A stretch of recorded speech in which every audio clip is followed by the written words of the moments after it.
a lot of Nigerians have called for a quick repair or reform of Nigeria, as it were, as a country.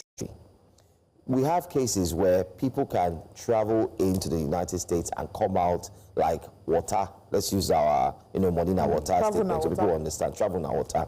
And people are saying that, yes, maybe at some point, this will start to give the Nigerian government a sense of understanding that the foreign or the Western world are not indeed keen on you. Yeah, but the elites that takes Nigerian government, it doesn't affect them. It does. Some of them even have American citizenship. I wanted to say that the ones, exactly. I initially said it doesn't affect politicians, but I take it back. Because some of them either have gotten for citizenship in America, or they've gotten to one of all these other Kitts and Nevis, and they've gotten all these other passports. Olive, I think, like I said, what I'm going to is, it's also a wake-up call. Those who are pre-Nigerians, and I'll say it here clearly, the word Nigeria, I've said it in my mind many times, is divided into two, Niger and Ria.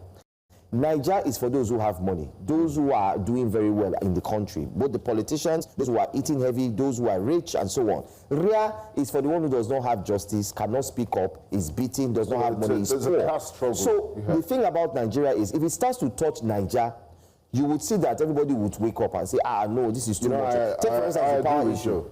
Take for instance Bande Bambi, were not the rich people coming out carrying placards for the first time saying we no go grass. So it touched you too.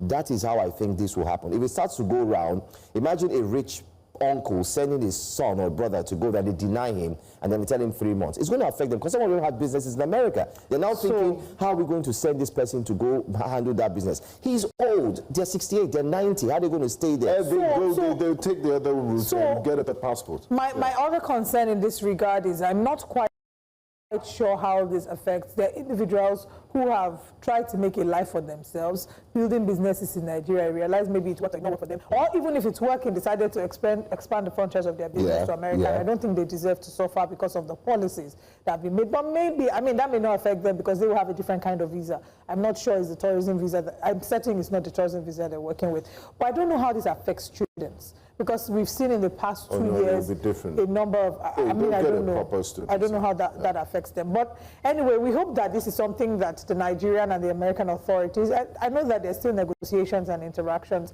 that they can go back into meetings and find a way in which this can be beneficial to both parties.